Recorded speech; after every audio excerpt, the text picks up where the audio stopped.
Nagkakasakit na ang ilang mga batang nasa evacuation centers. Nanawagan naman ang UNICEF o ang United Nations Children's Fund sa gobyerno na tiyakin ang kaligtasan ng libu-libong mga batang naiipit sa karahasan.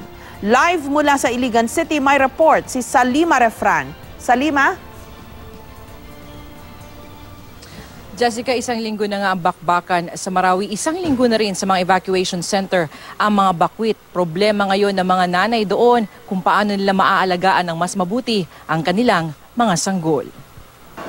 Kabilang sinelo sa maraming bakwit na isang linggo nang nananatili sa evacuation center ng National School of Fisheries sa Buruon, Iligan City. Kasama niya ang kanyang 4 na taong gulang na anak na may cerebral palsy, bagong panganak na misis at 2 pang maliliit na supling. May punto nga raw na nawalan na siya ng pag-asa. Natatakot ako talaga. Natatakot kayo Pero hawak ko ito. Lagi ko nadadasal sa Panginoon. Si Tarhata, yakap-yakap ang isang linggong gulang na si Sahir. Ipinanganak si Sahir ilang oras bago sumiklab ang karahasan sa Marawi. Problema ni Tarhata ang kalusugan ng anak na ngayon inuubo na.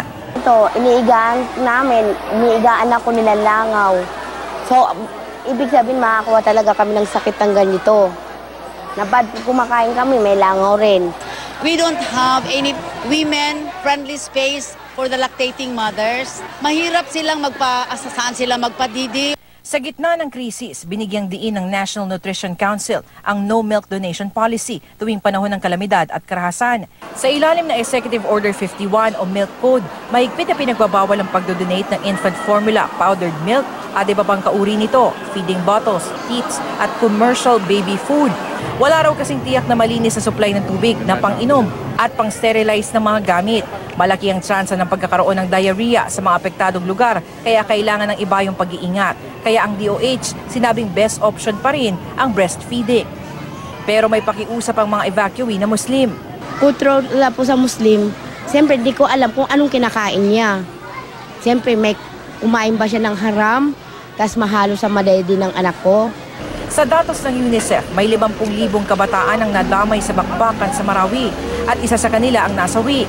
Panawagan ng UNICEF sa gobyerno, tiyaking ligtas sa mga kabataang naiipit sa gulo. Posible raw kasing sila makaranas ng mas matagal na trauma na makakaapekto sa kanilang kalusugan at pag-aaral. Ang International Committee of the Red Cross naman sinubukan daw na kumbinsihin na magkabilang panig ng rebelde at gobyerno ng Pilipinas na pansamantalang itigil ang putukan para bigyang daan ang paghahatid nila ng tulong. Pero nabigo raw sila.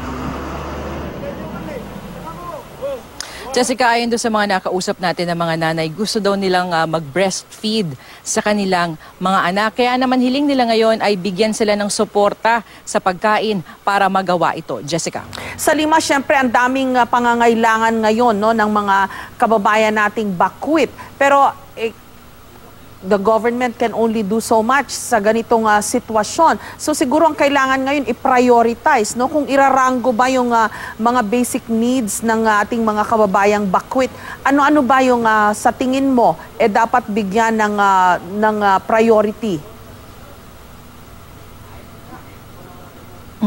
Jessica, ang pinakakailangan talaga ng mga kapatid natin na mga Muslim na bakwit ngayon ay yung pagkain. No? Sa ngayon, tuloy-tuloy naman yung nakikita natin na pagdating ng mga relief goods. Kanina nakita natin dun sa Buruon na yung evacuation center nila maayos, maganda yung sanitation. Pero isa yan dun sa mga talagang kailangan na pagtuunan ng pansin sa mga evacuation centers, partikular dun sa iba pang mga lugar dito nga sa Iligan. So doon maayos yung mga CR, enough naman siya so far. At ang problema lang kanina, siguro dahil open yung area, covered court siya, mainit, tapos minsan umuulan. So hindi masyado napoprotektahan yung mga bata doon. So around 700 children, Jessica, yung nakaregister dyan sa Buruon. So kailangan siguro yung needs ng mga batang yan ay ma-address din, Jessica. Maraming salamat sa iyo at ingat kayo dyan sa Iligan, Salima Refran.